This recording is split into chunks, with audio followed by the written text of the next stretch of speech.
a riff of light. That's what I would like to call this. This idea of, I have this on my mind, I want to talk about this, start recording and let it flow. Nothing planned, just speak from experience. Did you know that the average person has between 12,000 and 60,000 thoughts per day?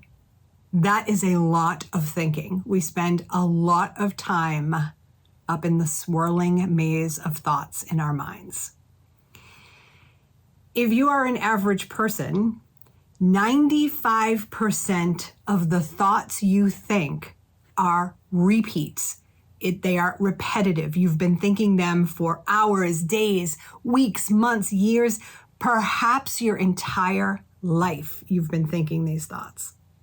95% of your thoughts are repetitive. Of that, 80% of your thoughts are negative. They are self-limiting, negative, fear-based thoughts that you are repeating over and over and over again. Now, understanding that our thoughts create our reality, what is that saying about the reality that each one of us is creating? So why am I sharing all of this with you today? Because I caught my thoughts. I caught them last night and I caught them this morning, and I wanted to share an example with you.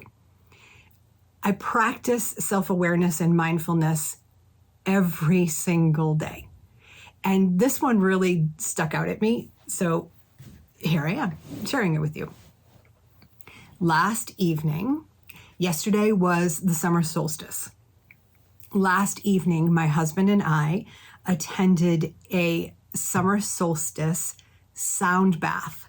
Woo! Say that 10 times fast. Wow! Say that 10 times fast. We attended this event at Joyful Yoga in Merrimack, New Hampshire. Beautiful studio. If you're in the area, go check it out. It's a really nice space. I had never been there before. That was my first time. So we attended this sound bath, and it was hosted by my friend and local medium, Lauren Rainbow, and sound bath practitioner, Jeffrey Warren. Before we were immersed in sound and vibration, Lauren spoke a little bit.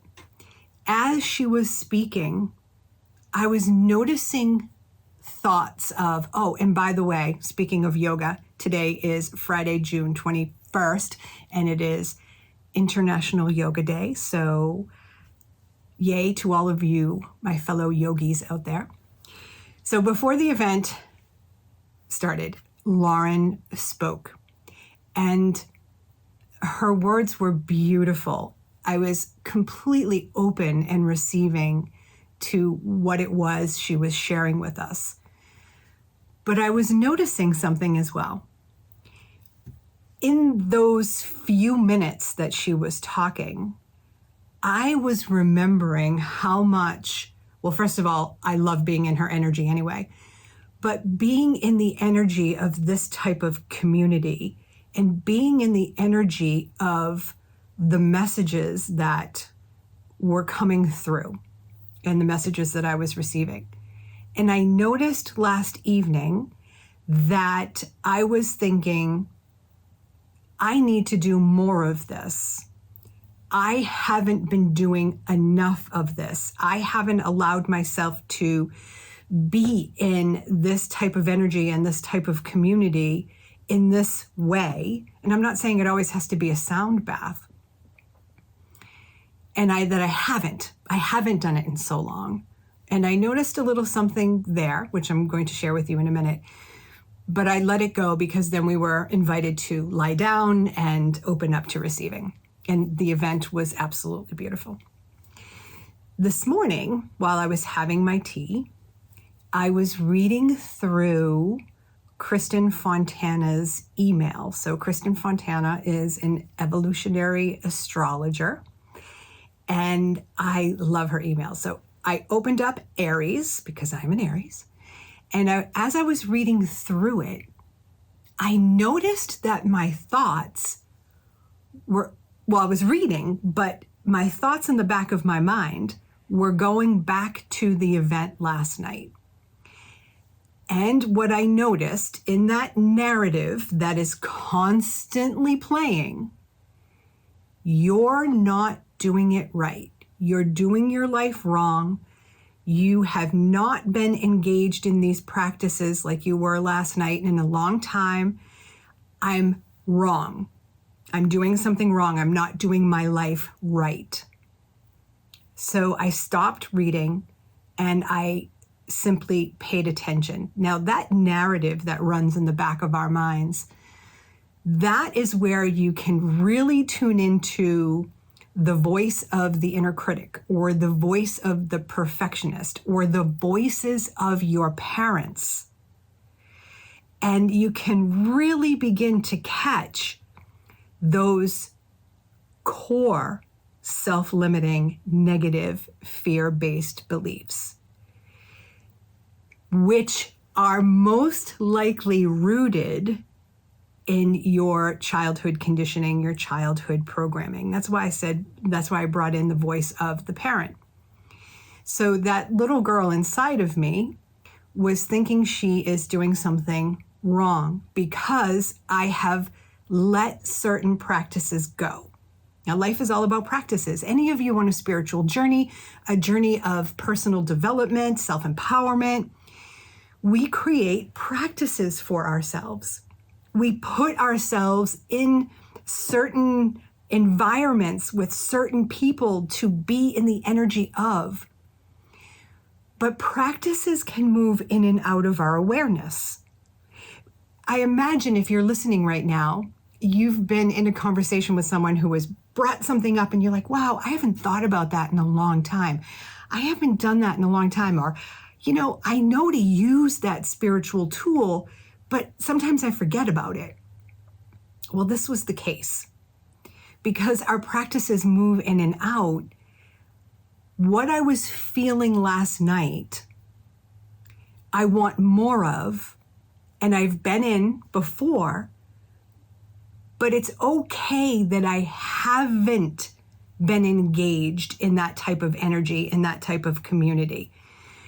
My focus has been on creation. I've been in the energy of creating something beautiful and meaningful to me, something of what I refer to as the highest vibration in being of service to the collective, to humanity, to the one human body. That's where my heart-centered energy has been.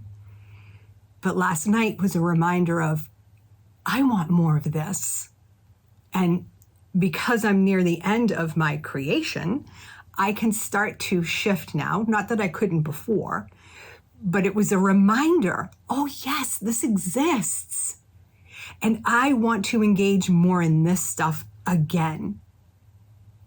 So coming back to the narrative that was rolling along in the back of my mind, telling me that I was doing everything wrong, that was a trigger of a childhood wound of not doing something right.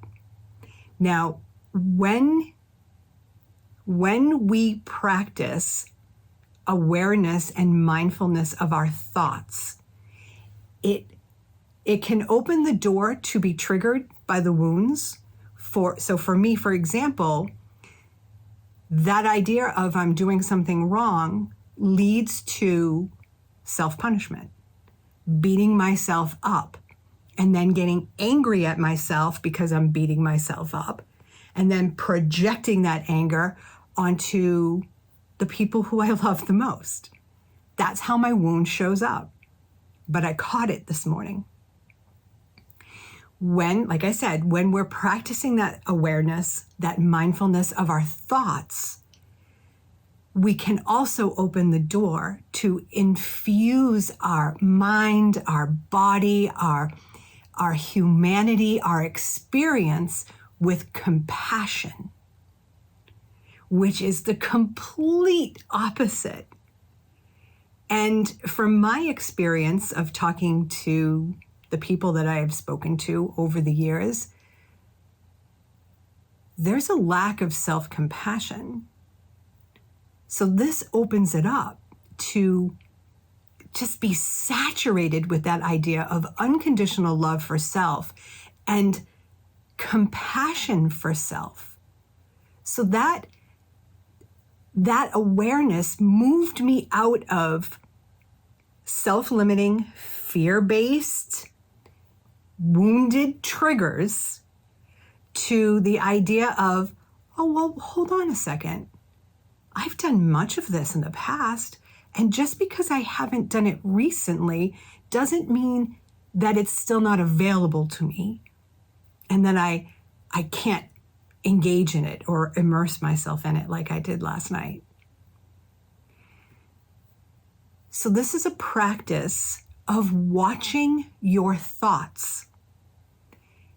Generally, every day, varying times of the day, I will ask myself, what new thoughts do I want to think today?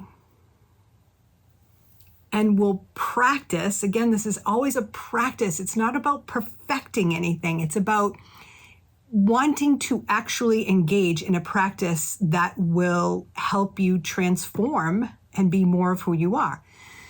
The practice of watching your thoughts. Just for a day, check in with yourself multiple times. Is that a new thought, or is that something that I've been thinking for a very long time? How far back have I been thinking that thought? How is that thought serving me now? Is it moving me into fear? Is it a wound that I'm being triggered by? Is it a self-limiting belief, which really it's all the same, but noticing that and then understanding you now have choice. Choice is your greatest superpower. In every moment, you have the space and the opportunity to choose. And that is where you can understand the, what's the word I want to use? All right, angels, guides, help me recall this word.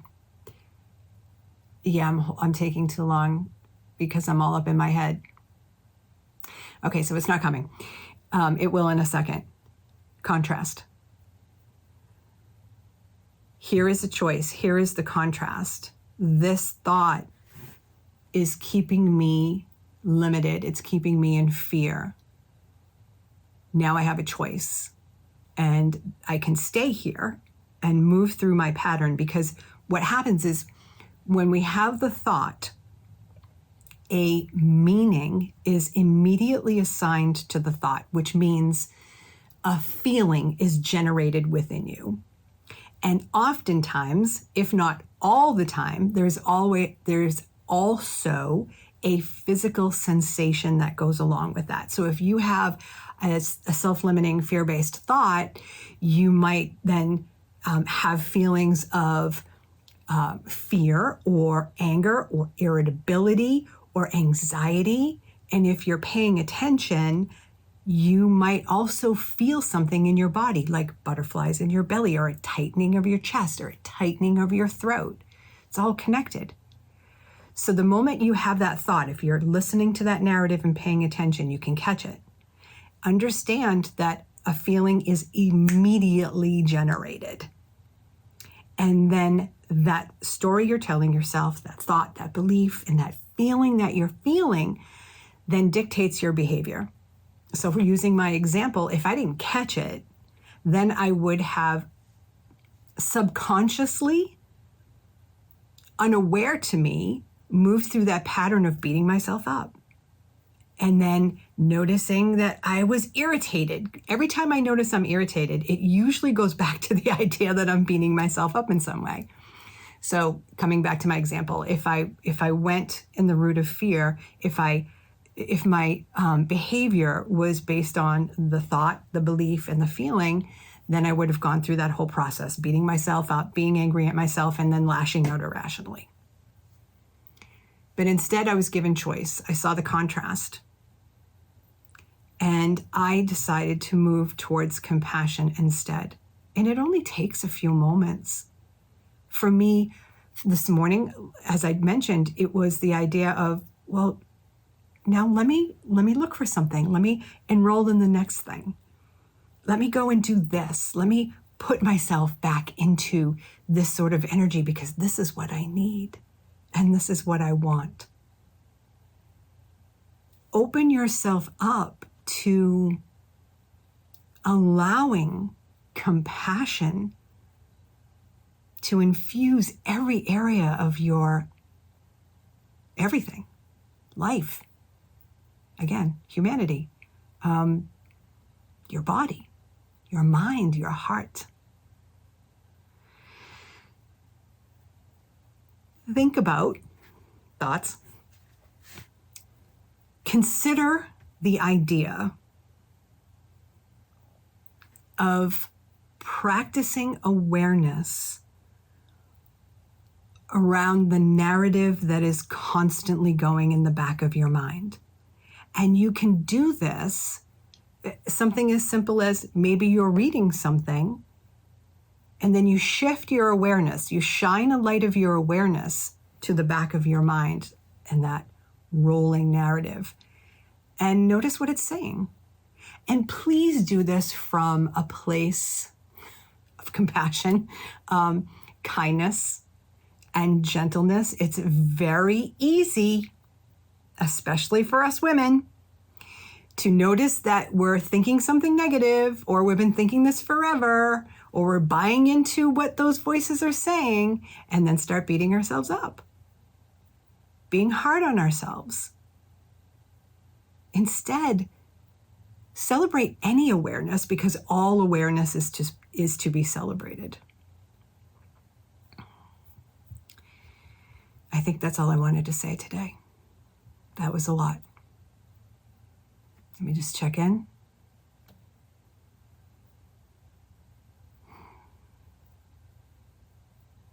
Know yourself. Be in relationship with yourself first. And shower yourself with undiluted, unconditional love for yourself.